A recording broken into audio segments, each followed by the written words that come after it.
그래서 설계 시에 이거를 바로 적용을 할 수 있다는 거죠. 설계 시에 바로 적용할 수 있기 때문에 아까 얘기했던 이 값이 나오면 뭐를 할 수 있다? 세 번째로 AS에서 로우 BD 값을 우리가 할 수 있죠. 그래서 의문점이 들 거예요. 아, BD 값은 어떻게 하냔 말이죠. 이 BD 값은. 아까 요 앞전에 앞에 시간에 앞에서 설명했듯이 BD 값은 가정하게 되죠. 뭐에 따라 가정한다? 처짐이 발생하지 않는 보의 유효 깊이를 먼저 첫 번째로 가정하고, 두 번째는 폭은 설계자에 따라서 이제 좀 달라져요. 보는 설계자의 의도라고 표현을 해 놓죠. 왜냐하면 폭도 중요한데 이 유효 깊이 D가 중요하죠. D가. 왜냐하면 이 보는 단면 2차 모멘트도 여러분 아시겠지만 이 높이가 크면 클수록 보는 저항 능력이 커지죠. 그렇기 때문에 적당한 깊이와 적당한 설계자의 의도에 따라서 B 값을 계산해내게 되면 철근 비를 계산해내고, 이때 나온 철근 비를 계산해내고 폭이 나왔기 때문에 네 번째로 뭘 할 수가 있다? MU에 저항할 수 있는 설계 모멘트 강도를 다시 한번 계산해 볼 수가 있고요. 얘보다 모멘트 MU 값이 크게 되면 바로 안전성이 확보됐다라고 저희가 가정할 수가 있습니다. 이처럼 우리가 이 공식 유도가 상당히 중요한데, 이 공식 유도가 중요한 이유가 이 식을 어떻게 유도를 하고 이 식이 어떻게 써먹어지고 이 적재적소에 어떻게 잘 집어넣느냐에 따라서 이제 지금부터 배울 이제 당근보 해석이 굉장히 유효하게 되겠죠. 자, 이제 식의 유도에 대해서는 여러분들 충분히 인지했다라고 생각을 하고, 지금부터는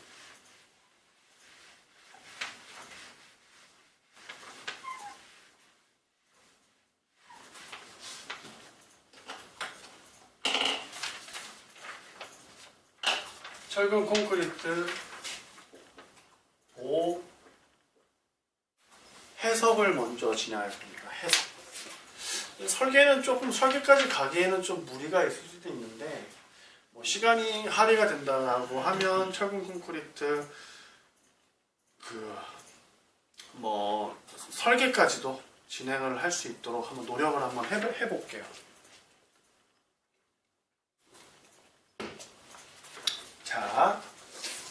자, 보호 해석에 앞서서 우리가 한참 전에 설명을 했지만 보는 세 가지 형식이 있다고 했죠.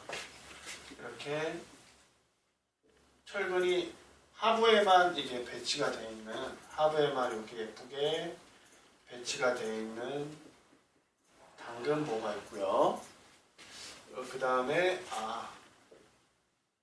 스트럽 좀 그려줄까요? 이게 바로 스터럽이라고 표현했었죠. 전단 철근입니다. 전단 철근.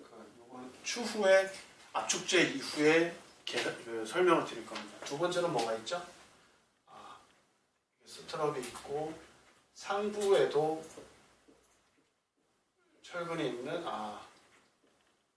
볶음보, 단근보 양쪽에 있으니까 압축철근이 있으니까 볶음보. 마지막으로는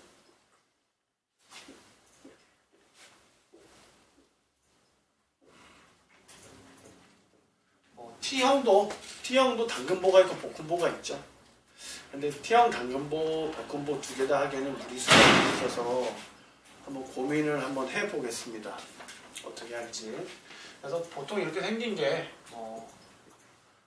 T형보다,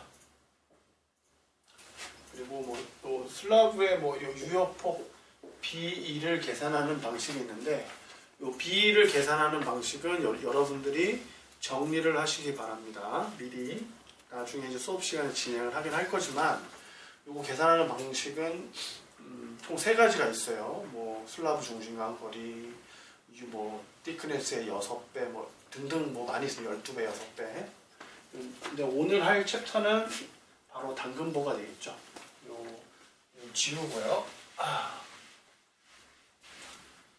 그래서 우리가 이 당근보를 이 첫 번째로 수행을 할 게 이제 당근보인데, 당근보 같은 경우는 우리가 뭐 이렇게 좀 그나마 제일 쉬워요. 그죠? 당근보의 뭐 설계, 모멘트, 강도, 파이, mn 산정이 되겠죠. 그러니까 설계 모멘트 강도를 계산을 하는 게 해석이죠. 그리고 소요 하중을 가지고 이 단면을 구성을 시키는 게 설계라고 표현했죠. 근데 지금은 해석 부분을 할 거니까 이 파이 모멘트를 산정하는 방식을 우리가 알면 되겠죠. 그래서 이렇게 뭐가 예쁘게 이렇게 있죠. 그래서 폭은 뭐 B라고 표현하고, 전체 높이는 H라고 표현하고, 철근 양은 AS라고 표현했을 때, 이제 우리는 볼을 해석하기 위한 프로세스를 어느 정도 머리에 갖고 있어야 돼요. 저번 시간에, 저저번 시간이죠. 최소 철근비를 검토할 때 이게 어디에 사용된다 그랬죠? 최소 철근비. 바로 보 해석의 첫 번째 프로세스에 사용이 됩니다. 그러니까 보로서의 역할을 할 수 있니라는 거죠. 일단 첫 번째 프로세스에서 최소 철근비 검토가 됩니다. 첫 번째 프로세스. 그래서 이렇게 쓰기 좀 그러니까 대단위로 쓸게요. 우리가 해석이라는 대단한 것도 있지만, 첫 번째로 당근보의 설계 모멘트 강도 산정이라는 이제 당근보 해석을 할 거고요. 이 첫 번째 대단위가 최소 철근비 검토드라라는 거죠. 그죠? 이제 로우 미니멈이 되겠죠. 어떻게 구한다? 1번 로우 미니멈은 0.25 루트 FCK의 FY와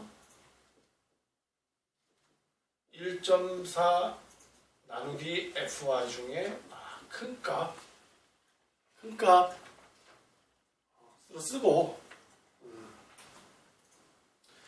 이게 지금 요 AS와 비교를 해보면 되죠. 그러니까 최소 철근 B보다는 우리가 최소 철근 량으로 하면 조금 더 낫겠네요. 그죠? 최소 철근, 여긴 철근 양으로 있으니까. 철근 양으로 있죠, AS가. 똑같죠? 철근이랑 철근 양과 B와 요 D 값이 모두 주어질 거기 때문에, 요 D 값은 얼마라고 주어질 거기 때문에 다 구할 수 있죠. 그래서 어떻게 한다 그랬죠? 로우는 AS,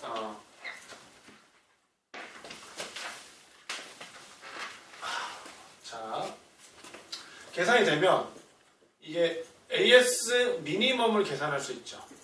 로우 미니멈 곱하기 BD라고 표현할 수 있다 했죠. 왜냐하면 로우는 철근이 단면 안에 얼마나 있니라는 거라고 제가 생각을 하나 했었죠.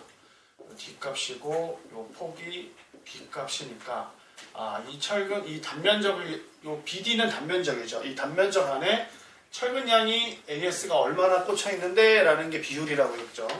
그래서 얘를 남기고 이항시키면 바로 요 공식이 나오는 거죠. 그래서 요 공식, 요게에서 좀 계산하는 AS 미니멈이 뭐보다 작으면 된다? 실질적으로 배근되어져 있는 AS보다 작으면 되더라.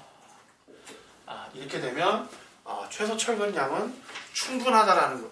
최소 철근량보다 배근되어 있는 철근량이 많기 때문에 충분하다라는 거죠. 그럼 너는 좋았어. 보로서 역할을 하고 있어. 라는 거예요. 그리고 취송 파괴 위험은 일단은 없네. 라는 우리가 생각을 해볼 수 있는 거죠. 이렇게 되면 이제 계산하고 나면 두 번째로 우리가 설계 모멘트의 강도를 계산해낼 수 있다고 얘기했었죠. 어떻게 계산한다 그랬죠? 등가항과 블록 깊이가 있고, 그럴 때 텐션이 이렇게 발생하고 있죠. 그래서 텐션이 쭉 발생되고 있죠. 그렇죠? 발생되니까 TS이기 때문에 CC가 있고 그러면 이 두 개의 상관관계에 의해서 JD에 의해서 CC는 TS다라는 공식에서 MN 공식을 가지고 올 수 있다 얘기했죠. 그래서 파이 MN을 계산할 때 어떻게 한다? 파이의 ASFY의 전체 유효춤 D에서 3구 2분의 A가 되죠. 이 높이가 A가 되니까. 그죠? 맞나요? D-2분의 A를 요걸 전체 높이에서 이 녀석을 빼주게 되면 JD가 되는 거죠. 그래서 실질적으로는 이거를 JD라고 표현을 해주고요. JD를 갖다가 좀 더 명확하게 계산을 해보니 파이는 ASFY분의 D-2분의 A라는 설계 모멘트 공식이 나오게 됩니다. 그죠? 근데 우리가 여기서 지금 애매한 게 하나 있죠. 뭐가 지금 애매한 거죠? 모르는 수치가 있어요. 여기서 지금 뭘 모르죠? A 값을 모르고 파이 값을 몰라요. 그죠? 그죠? A 값과 파이 값을 몰라요. 근데 A는 우리가 어떻게 계산한다 했죠? CC는 TS다에서 CC의 0.85 FCK의 AB와 TS에서 ASFY에서 얘를 지금 계산해야 하는 거죠. 그러면 A는 어떻게 되죠? 이걸 이항시키면 0.85 FCK의 B의 ASFY를 표현할 수 있죠. FCK도 콘크리트니까 해석이니까 FCK도 주어지죠. FCK, FI 모두 다 주어집니다. 해석에서는. 그래야 해석이 가능하니까. 그럼 A 값은 우리가 산정할 수 있겠네요. 그럼 파이 값은요? 파이 값은 우리가 뭘로 판단한다 그랬죠? 파이를 계산하기 위해서는 순위냐 면역률 입실론 T가 있어야 된다고 그랬죠. 그죠? 입실론 T를 어떻게 계산했죠? C분의 DT-C의 0.003이다. 이 C 값을 또 구해야 되네. 할 게 많다라는 거죠, 지금. 할 게 많아요, 지금. 그럼 이제 일단 단순하게 봤을 때는 단순하게 표현해서 했을 때는 요 최소 철분량 검토를 하고 설계 모멘트 강도를 하면 계산하면은 되겠지라는 거죠. 단순하게. 근데 설계 모멘트 강도에서 파이 값과 A 값을 우리가 현재 모르고 있단 말이에요. 그렇기 때문에 이것을 우리가 지금부터 계산을 해야 되는 거죠.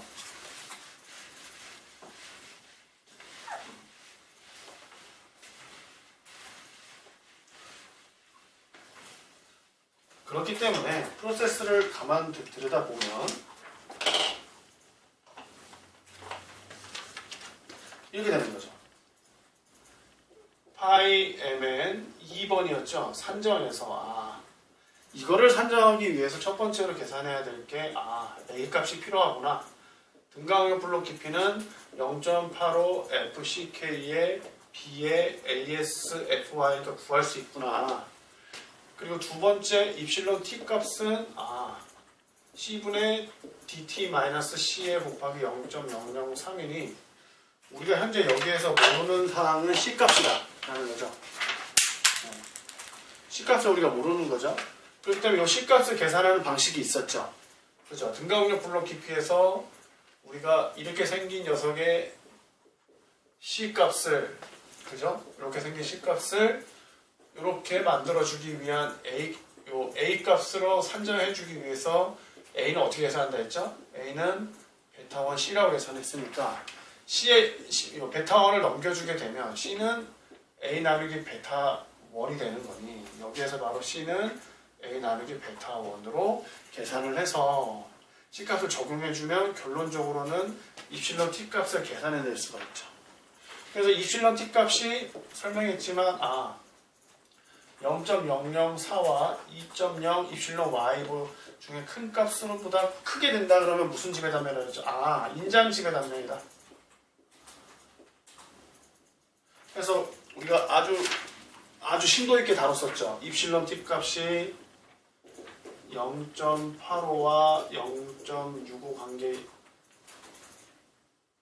0.85와 0.65, 0.7 관계에서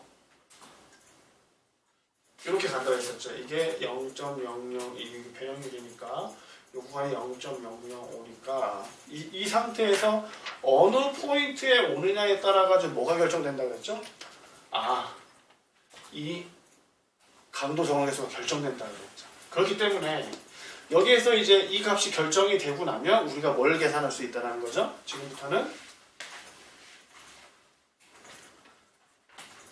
세 번째 공층 강도, 설계 모멘트 강도를 계산할 수 있는 거죠. 어떻게 계산한다? 파이에 AS에 FY에 D-2분의 A로 계산할 수 있다는 거죠. 여기에서 우리는 A 값은 산정했죠. A 값은 여기서 산정을 했고요. 그죠?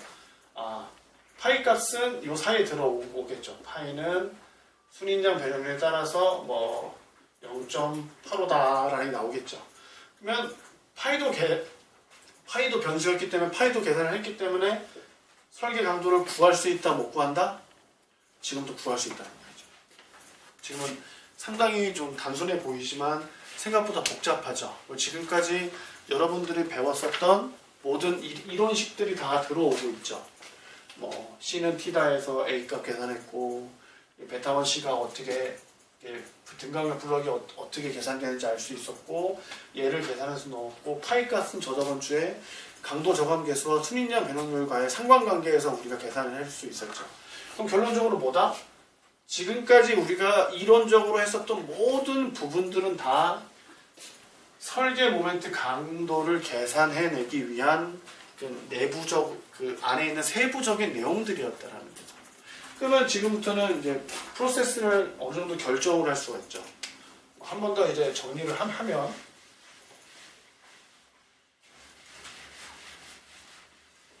대단위로서 결정을 할 수가 있죠. 첫 번째 프로세스는 최소 철근량